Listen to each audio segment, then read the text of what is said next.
I'm Anton, and I'm a climatalist. And chances are, you might be too. Climatalists sit at the intersection of business and nature. They want to play a key role in minimising the human-led impact on the environment, but they also understand the realities of living and working in a modern, capitalist world. Most importantly, they understand the central role that businesses can play in tackling the climate crisis. So if you too have pondered how we get to a future where clean, regenerative policy is embedded with profitable business models, the Climatalist movement may just be for you. This week, the Climatalist podcast headed overseas to rural Japan, Kunasaki to be precise. In this little, unassuming slice of the country, the head of one of its most successful tourism ventures resides, Paul Christie. Paul is the CEO of Walk Japan, a tour company aiming to connect its guests to the heart of Japanese culture and community through small group walking tours. These tours epitomise sustainability. They leave little impact on the environment, aim to help the communities through which they travel, and show deep respect to the people of Japan and its culture. All of this, and the company is in a period of tremendous growth. After 30 years, they're expecting 30% year-on-year growth in the next 12 months. I was fortunate enough to chat to Paul and get an idea about his business and his values, and most importantly, find out what makes this climatalist tick. Enjoy. So I'm here today with Paul Christie, CEO of Walk Japan. He's been a baker, a documentary maker for Japan's major television networks. At the age of 28, he was appointed to run the Tokyo office of a major listed UK company. 20 years ago, he joined Walk Japan as CEO. He manages to balance the success with a beautiful family and a stunning life here in this part of rural Japan. Walk Japan is 30 years old. The company and its tours have regular write-ups in every major daily paper and travel magazine that I know about. It's taken no outside investment, is wildly successful, and Paul tells me they expect growth of 30% in the next 12 months. How many 30-year-old businesses can claim that? We're here to find out what makes Walk Japan and Paul Christie tick. Welcome to the Good Business Podcast by Climatalist, Paul. Thank you. It's a pleasure to welcome you to our home. It's lovely to be here. So we're going to start with a left field question. A travel company that's involved in growing shiitake mushrooms. Can you explain that to us? So I moved here in 2002 to live the good life, as I saw it, a dream I had since I was a teenager. And I became very friendly with a neighbour who's a great friend to this day. She's now 80. And she's, amongst other things, a shiitake mushroom grower. And we've taken that operation over from her. She's 80-year-old. It's quite hard labour, believe it or not. So, without our help, she wouldn't have been able to come this far with it, definitely. But she provides a lot for us as well. Good humour, intelligent conversation, warm household, and she's very much part of the tours that come through this area as well. It's incredible. So you talk about your childhood and wanting to be, dreaming of living in the country. What about Japan? How did you come to be connected to Japan? At university, I was lucky enough to be at London University, living in a hall residence called International Hall, which was paid for largely by the Commonwealth countries. This is in central London, just behind the British Museum, a lovely place to live. But one of the deals was that more than half the students had to come from overseas. So suddenly I went from a very homogenous, white, southeast England community into London, big cosmopolitan city, and into a microcosm of even more cosmopolitan accommodation, a lifestyle. And there was probably somebody from almost every country in the world as they existed at the time. The Soviet Union was still extant, so there wasn't quite as many countries back in those days. And I was gobsmacked by these people, all who spoke, of course, English, but also their native languages and maybe others. And there was one Swedish guy my age who spoke 6 languages. And I was just like, wow, maybe one day I could learn a language. And I thought, this is a no-brainer. I'll learn Japanese because most British people that I know I don't know any British person who speaks Japanese, and there were only about 30 graduates a year in Japanese studies. And then I ended up on a homestay in a little city just outside central Tokyo. And literally, I didn't speak much Japanese at the time. I could write more than I could speak. And literally, I walked into this household and literally they opened the door and said, "Hello, fellow human being. Here's a beer. Dinner's waiting. When you need a car, there's a car around the back. And by the way, after dinner, you got any plans?" As if I had. "Right, we're going out." And I didn't realise quite at the time how important that was to me. It became everything perhaps I'd be looking for up until that time, a community. It's not I give, therefore you give back. It's I give you, but maybe one day you give back. So thinking a very long-term, medium to long-term view about, if you like, circularity and, paying back when you can. So at 28, you started working in the corporate world in Tokyo by heading up the Tokyo branch of a huge UK business. Yeah. You had virtually no past experience. How did that happen? So how did you make it work? Oh, it was a bit of serendipity, I guess. I submitted a CV to the British Chamber of Commerce in Japan, and the British gentleman who'd been running this company was looking for his replacement, realising that nobody from the London head office would probably be able to settle into Japan readily. So he needed somebody who had some experience in Japan. And he told me there was a pile of CVs and he picked mine out, and that was the only one he picked out, and then called me up and I moved from, I was at that time doing copywriting job on Japanese corporates, and I switched, and after a year of transition period I took over. I was very inexperienced, but I was bringing things to the business that hadn't been considered. I created a magazine for the British Embassy in Japan at the time, which is lauded. It was called Industrial Britain, to show that Britain's more than like shortcake and tea, which is what the Japanese thought of Britain at the time.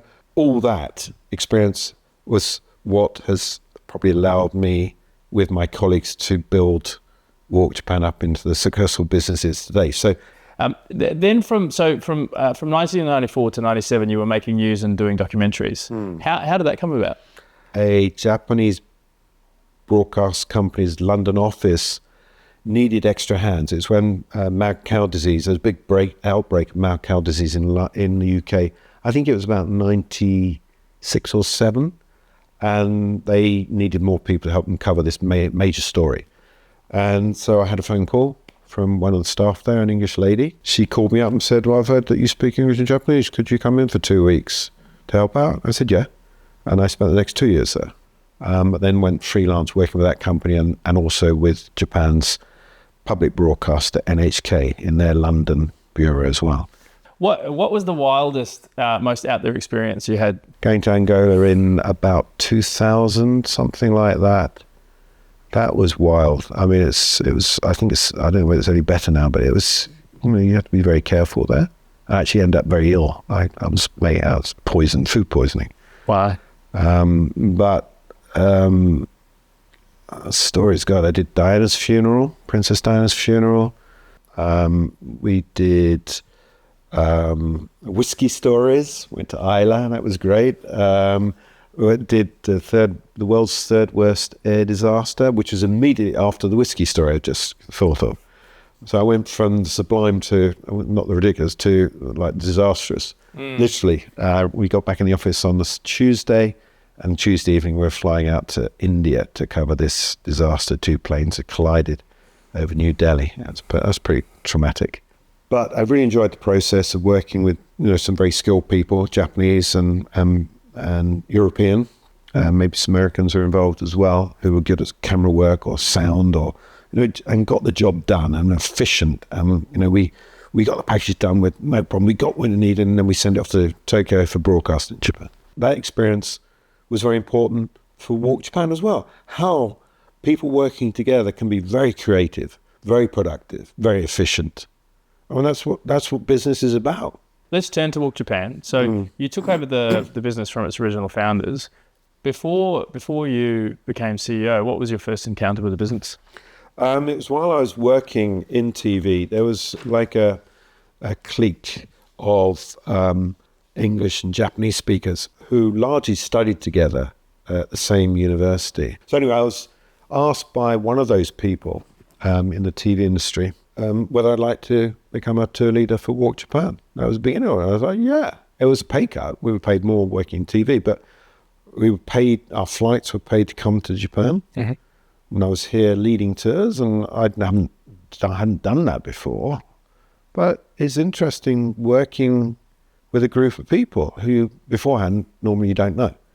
People come from, in those days, mainly from Britain, the customers on the tour. And, you know, it can be very stimulating. Not least, it causes you to think more about Japan than you might otherwise do, because you ask questions that maybe you'd never asked yourself or nobody else had asked you. Why do the Japanese behave this way? Oh, yeah. Well, maybe it's this. Or, I'm not sure. Give me some time to think about that. Or, I don't know. Maybe it's more of a factual. I don't know. And this is before the internet's really taken off.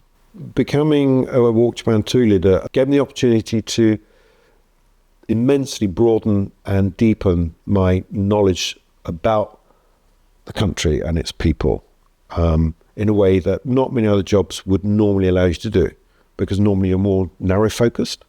On a tour, people can ask you anything. And, you know, what's the politics? What's the education system? How's the health system? Oh, the history. Who was that guy 500 years ago? His name I can't remember. Didn't he something or other? Or she? Samurai, I don't know. Swordsmanship, I don't know. How do you make swords? Oh, well, if you look at it the right way, it can be a really great learning experience. And part of the inbound tourist industry was nothing in this country. We're pioneers of particularly walking tours in Japan of any substance. So we were very lucky to have that opportunity to gently develop the company as a whole, but also as individuals within the company, whether it's the business techniques and skills or as tour leaders. So now our tour leaders, they come in and there's already this massive knowledge base, skills base, and they may have their own skills and knowledge, but we can quickly bring them up to a higher speed. So the Walk Japan minimal level to be a very good tour leader. And then on top of that, they add more, and et cetera, et cetera. I can go on more and more about that. So let's talk about turning points. So you're in this incredible position where you're doing the Walk Japan tours, and you're traveling the world doing this incredible film work. Mm-hmm. You had a London penthouse. Yeah. Why did you give up that life to move to a remote corner of Japan? I think I'd done enough TV work, and I was living a life which many people would find attractive. It's TV. I was in 10 Downing Street when Bill Clinton and Hillary Clinton came across to London, when Tony Blair and his wife, whose name escapes me at the moment, were there. And I'm there in 10 Downing Street filming this. Paul, the glamour is so real. Why the change? Why leave the romance and all that?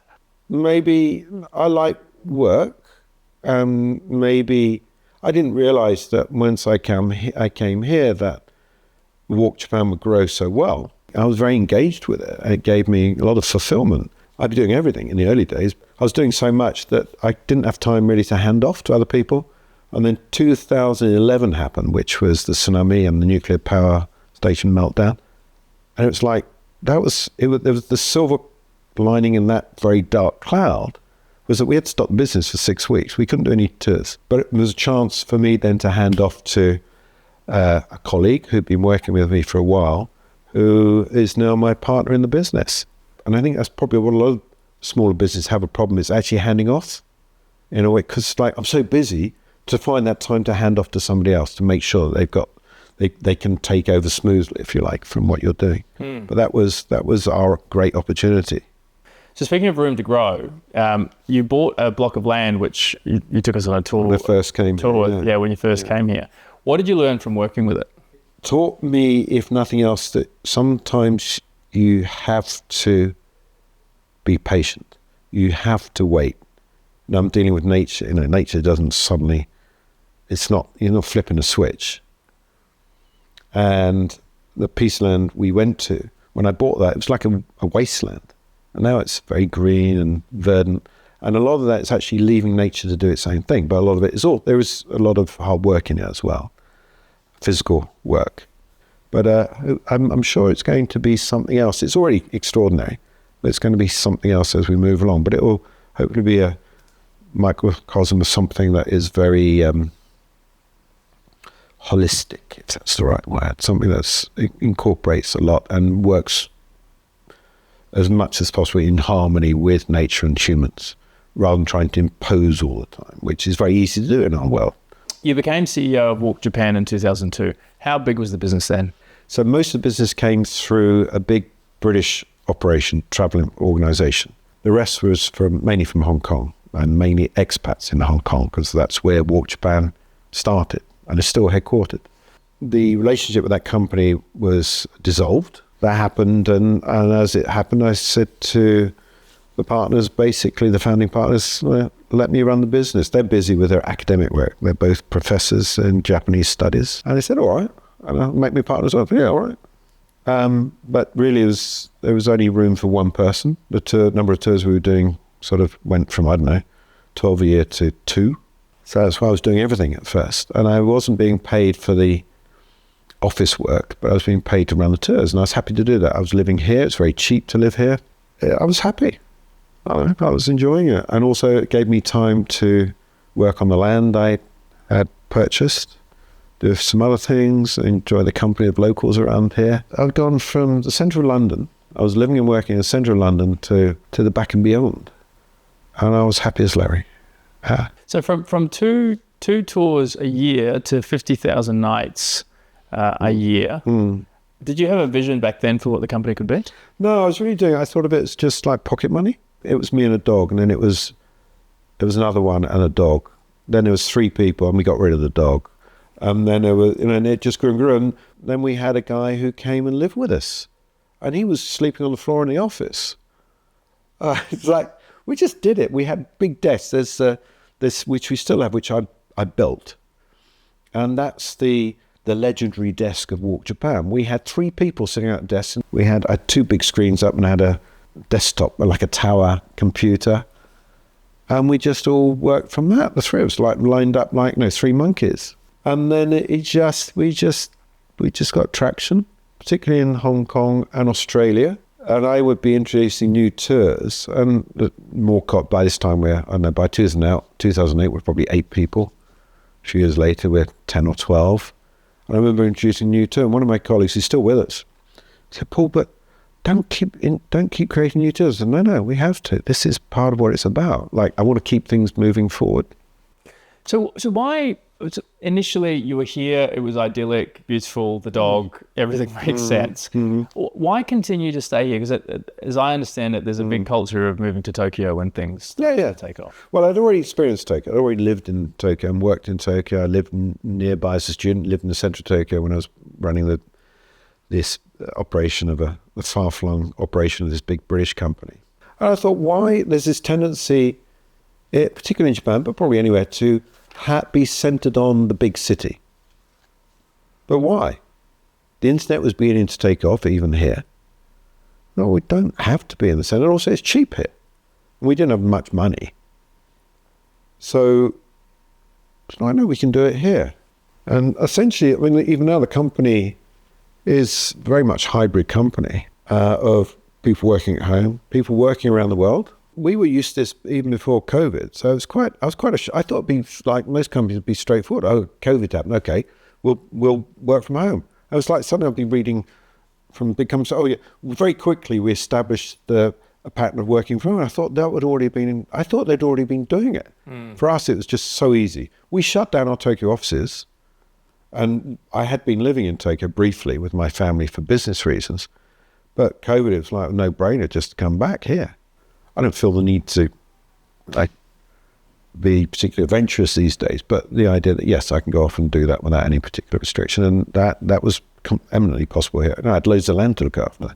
I could go up on my mountain or go into my forest or where it is, or work on a house or something. Yeah, no problem at all. Just before we go on to the business, and I'm very keen to explore that.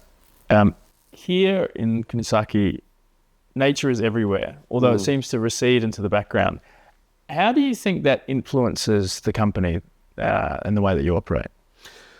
Well, it reflects the tours in that we have always focused on the boondocks, those places normally away from the usual sort of honeypots of tourism.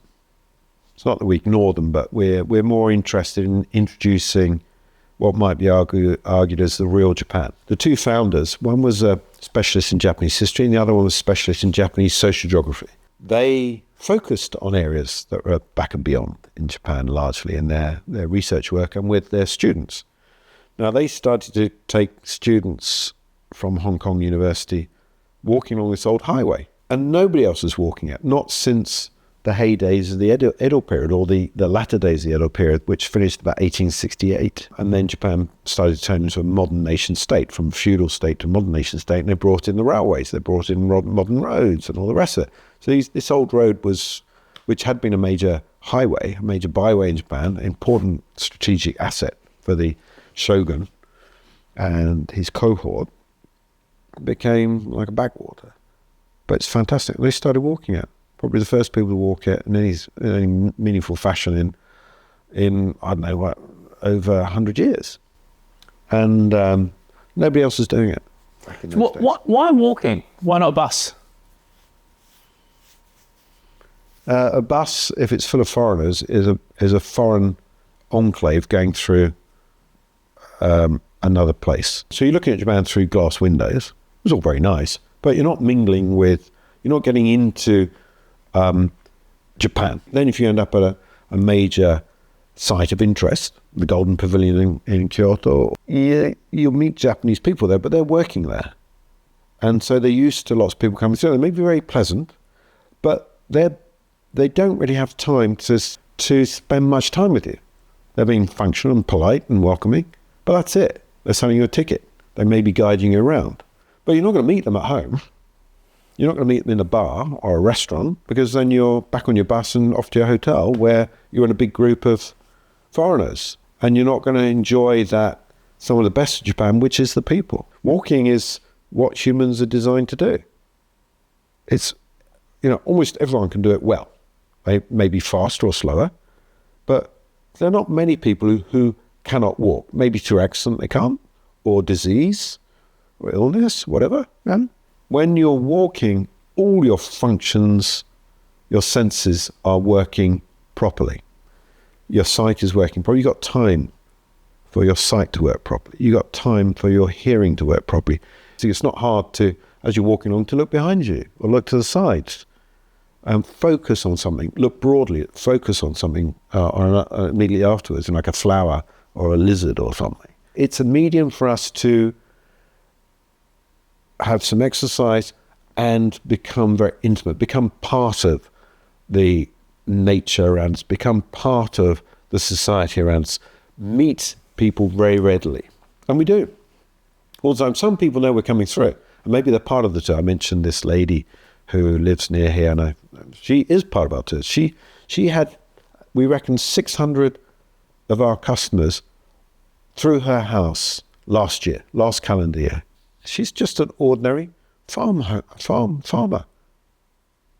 And she loves it. She loves these people coming, and she gets paid for that. She didn't want to be paid for it, so no, we have to pay. So that cultural exchange happens in both directions. Absolutely, yeah. She's got a map on the wall in her house, and she gets everyone to visit to put a pen into from whichever country they come from, that sort of thing. She loves it. Paul, when we were talking about what makes your tour so good, we talked about this concept of sustainable indulgence. What does that mean? The way I interpret it is indulgence as to make the most of being a human within the world that we find ourselves in. Not being gluttonous, but really appreciating, I guess, really savouring what's on offer and coming to understand it and appreciate it. And there is this, I think we have a lot of repeat custom, and it can be for all sorts of reasons, but one of them is, I think, having this real appreciation that, my God, I was born a human and this is working so well. I think that's what Japan does very well. And it is perhaps the most beautiful experience we have of the simplest, which is human connection. Whether that's over a lovely meal in a fantastic restaurant, or a simple meal in a simple restaurant in the middle of big cities, or just strolling on the road and meeting a person who's tending their fields and nattering for a while, and maybe they and this has happened. They'll run away. And just run away. And they come back with some fruit or something, and just say, "Here, on you, have a good time." So Paul, what are you hoping that your customers understand about Japan as a result of their experience with Walk Japan?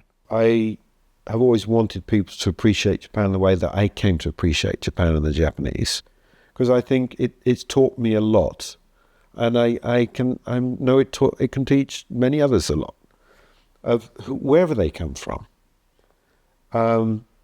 There's a great humanity here,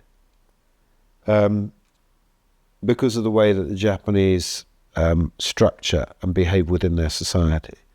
But also because there's a lot of misunderstandings about Japan and perhaps the Japanese, but actually it's just a case of being able to approach it from the right angle. If you have purely Western, let's call it a British idea or an American idea or Australian idea about the world, let's call it Western, and you come in with that attitude, a lot of it will be very difficult to understand or impossible.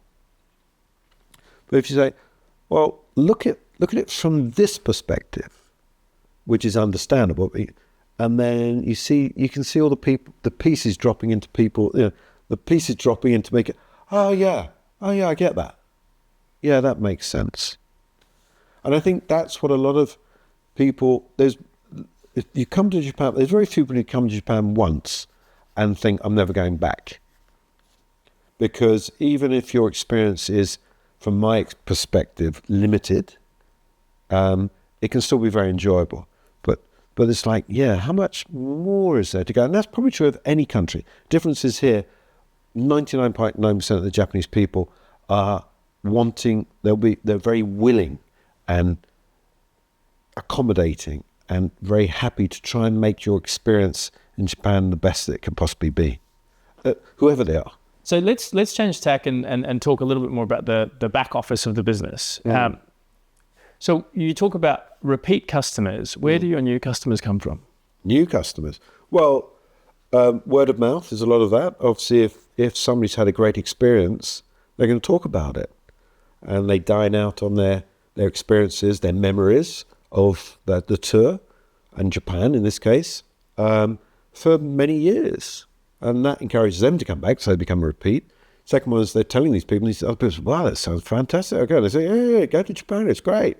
And we know a lovely tour company you should go with. So we spoke about the community that you have inside of your business, and something that struck me about your relationship with your customers. They come here, they seem like an extended part of your community. How do you think community plays into how your business is going? Well, I think any business that's successful needs community. If it's very one-sided, one or two people doing well of it, they may do very well, but what's the rest of the community? Are they struggling to live? Are they miserable? Are they being paid well but thinking, what the hell am I doing?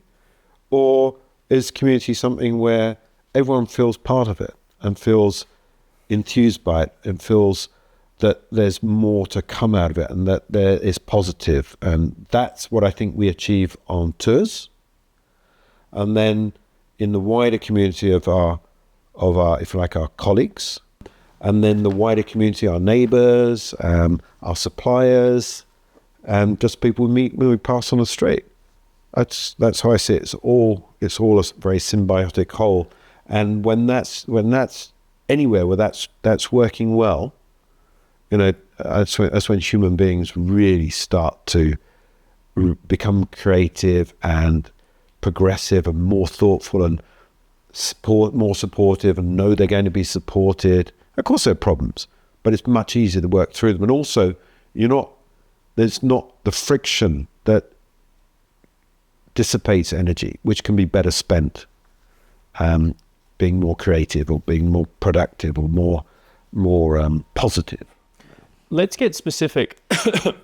Let's get specific about a particular part of that community. So what principles or ideas inform the way you deal with companies who provide accommodation for your tours or the restaurants your customers visit, your partners?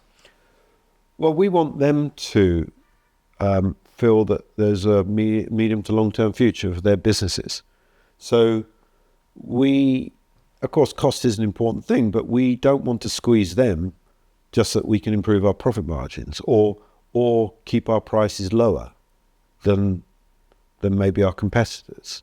What we want is good value for everybody in the whole value chain. We want them also, and there's, particularly now in Japan, there's accommodation issues. So these are becoming bottlenecks. So it also makes a good business proposition to know that, Walk Japan, we know that they treat us well. Bookings, of course. So that's interesting. I guess the way that you run, you've started your tours, these places would have had benefit from you starting tours in places. Some of them definitely survived because of us, and others probably survived because we particularly on the Nakasendo, this old highway I mentioned, our first ever tour, that is now a particular section in particular in the middle, as everyone and their dogs going there now. And so there's loads of business. So the businesses are thriving. But there's another problem, which is aging of the owners of these accommodation, the hosts and hostesses. Not enough younger people coming back. There are more younger people going back, but not enough to take on the businesses. So we're not careful. Maybe an area which otherwise would be extremely successful, where do we stay? Oh, we have to go to the big hotel, down the valley. So you're proactively, but these people are reaching out to you to proactively come and help. Yeah. Why? Well, in this particular area, we've been going there for over 30 years, so we're a known quantity. We got a lot of supporters there. And we've been helpful, first of all, by making sure that the money's going into their business. Secondly, by providing them advice. Sometimes this can you work on this? We have to have the internet. It's a no-brainer. We need Western-style toilets. We can't use the squat toilets that used to be very common in Japan. Now they've largely gone. Because also the younger Japanese, it could be people in their 50s and 60s, they don't want to squat on a toilet. They want to sit they want a sitter, for example, and maybe coffee at breakfast. We don't mind Japanese breakfast, but we need coffee, which is, the two don't really go together in the Japanese mind. But coffee, we'll do that. We've been working with them over the years there in this way to help them not revolutionize their business, but we want it still to be as Japanese an experience as possible.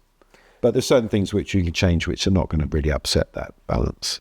So what flow-on effect do you think, beyond the businesses and the support that you're providing them, what flow-on effect do you think Walk Japan has in the communities you visit? And how is that different maybe from the other forms of tourism that we're seeing? I think it's because we are very intimate, and we grew out of academia. So we didn't start with the idea that we're a hard-nosed tour operator. And maybe we have some bells and whistles. I'm not saying this happens in the world, but we didn't start with that. We started the idea that we want to introduce Japan to people, that they can, I guess, build bridges between Japan and wherever else in the world, but also have a great time doing it. Make Japan understandable, and I had a great time when I first came to Japan, and I go back to the UK and I'd be saying, oh, Japan this, Japan that, and I had friends saying, Paul, shut up, we don't want to hear any more about Japan. So it's like that, but it's just there's a lot of us foreigners who are passionate about Japan because it's been so important for us as individuals. I know I'm a far better person through coming to Japan than I could have ever been if I stayed in Britain. Paul, bringing it back to the business for a moment. So you're in a remote community, relatively remote, quite far removed from cosmopolitan centres. Can you attract good people here? Absolutely, yes. How can we do it? I think one, because we try to be a company that welcomes anybody and everybody.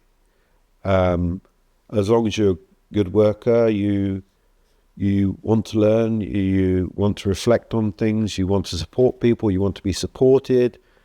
And we have very low churn rate of staff. It's quite, from middle of nowhere, surrounded by paddy fields and low mountains. It's a very unusual sight, that office with our staff in it. It doesn't really happen. that much elsewhere. But what we're doing is setting an example of what's possible now. Try and get back to your question about is it hard to attract staff? No, not at all. Because we can also offer Tokyo if that's where you want to work, or you can work from home. But they're still here. You've got this amazing team. An increasing number of people coming. We have volunteers who turn up. I want to come work on a community project. Yeah, we had somebody for 6 weeks last year, another lady for a month earlier this year. We have a steady stream of volunteers. And one is they want to be in the countryside. They want to feel part of this community that we've created. It's become quite obvious, I think. It's not something I'm just talking about. I say, yeah, we got this community. And I was like, oh, yeah, whatever. We don't need to prove anything. It's here. So to tell us about the community project. So community plays a big role in your business in terms of the principles of how you operate, but you're also doing some really amazing things for the local community here. Yeah, our tours have contributed enormously to certain parts of Japan. And probably anywhere we go now, we're starting the ball rolling. And we're small group tourism, so we can use locally run accommodation, other businesses where the big groups tend not to. They'll go to the big hotels, which tend to be owned by maybe a company headquartered in Tokyo or perhaps London or Sydney. So immediately you're losing 10, 20, 30% of the revenue to head office. Whereas with us, if it's a local business, in theory, 100% is staying in the local community. But it's very important to support local businesses in this sort of business, I think, the travel business that we're doing, because it makes it more sustainable.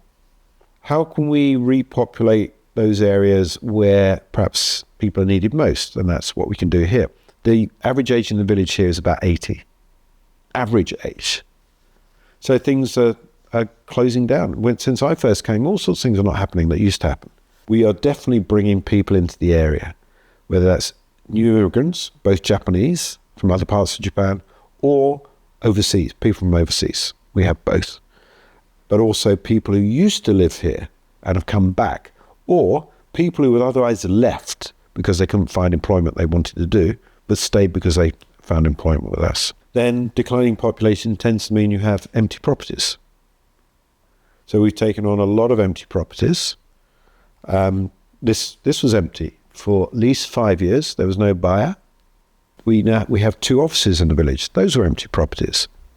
So office means employment. We're employing people. We're providing employment, well-paid employment, which makes it more attractive. I'm a farmer, and we farm rice. We're doing a small amount of wheat, which will expand slowly over the years to come. And probably our prize product is shiitake mushrooms. And you're doing this to show the local community what's possible? Absolutely. We're setting a model of what's possible. Fortunately, a lot of other people have a similar idea of moving to the countryside and doing something. Not necessarily the same model as us, but at least they can see what we're doing, take the attributes that suit them most, and take them back and do what they do. And in their particular part of Japan, or maybe other parts of the world. I mean, it's not just Japan that's got these issues. Italy does, Spain does, and probably many other countries around the world that I'm not necessarily aware of. Paul, it seems like Walk Japan, and you in particular, take a Swiss Army knife approach to everything, where you're almost like one stone, 3 birds. What's driven that approach, do you think? Well, in my presentations, I have actually 1 stone, 10 birds. We're not functioning on 1 or 2 good levels. We're functioning in multitude of levels. But it's one symbiotic whole.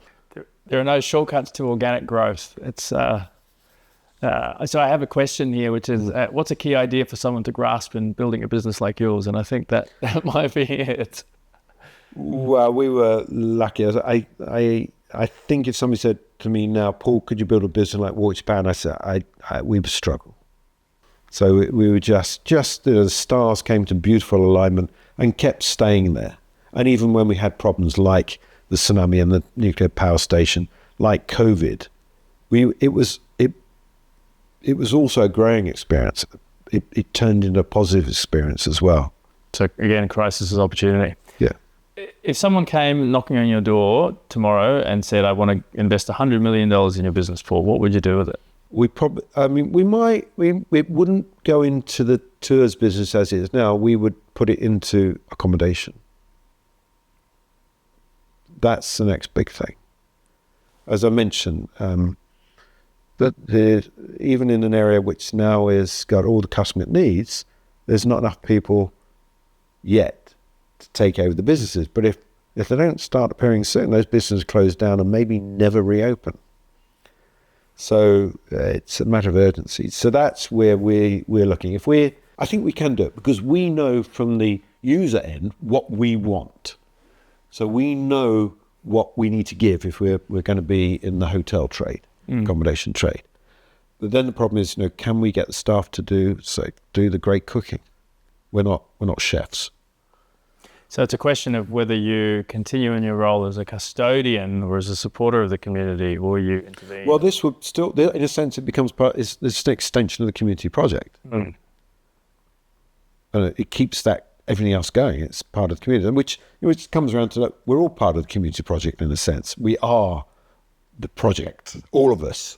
It's whether we see ourselves as part of that project, whether we want to be part of it, or whether we want to be a siphon that's taking out, but not giving enough back. And that can happen in all sorts of ways. A balance. Yeah. Just closing out, one mistake that you've made that you wish people could learn from?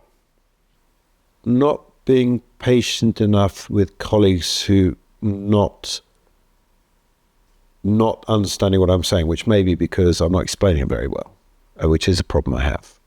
I'm more of a touchy-feely type rather than somebody who can narrow down on specifics and become a bit short-tempered with them. But I haven't done that in a while now because I realise it's not creative. It can be destructive. Yeah. There's one term we didn't touch on, which was hansei, which came up quite a lot in our conversation. Do you want to outline what that is? Yeah, hansei is a term the Japanese use a lot, and it means reflection. And it's used all the time. So maybe there's an event, and they'll have a hanseikai, which often involves eating and drinking, where it's like, okay, it's also a thank you thing. It's like, that happened, and, how did it go? Was it good? Could we do better next time? Was it a complete disaster? And, oh, God, how do we improve on that next time?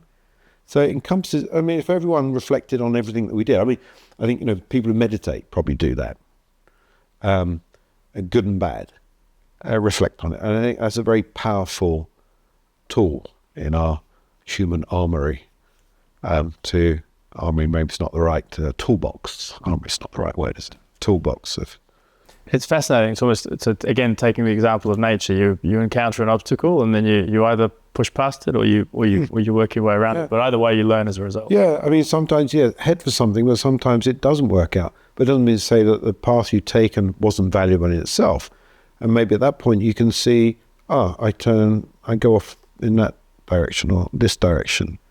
And that's what life's about. I have led a very privileged life, especially since I came to Japan. Hello. And all the more reason I have to keep paying it back, if you like, paying it forward. Paying it forward. Yeah. Paying it forward. Generosity. Paul, thank you. Pleasure. A big thank you to Paul and his team at Walk Japan for that fascinating interview and for hosting us in Kunisaki. What struck me most was just how humble Paul and his team are about their business, its impact, and the growth that they're seeing. I think this stems from this mantra of giving back or giving first to the community that helped Walk Japan and Paul get started. This idea of balancing profitability with a sustainable, regenerative pay it back or pay it first mindset is exactly what the Climatalist mindset is about.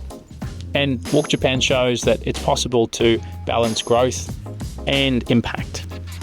If you like this episode, please subscribe to the Climatalist podcast and follow us on social media @Climatalist.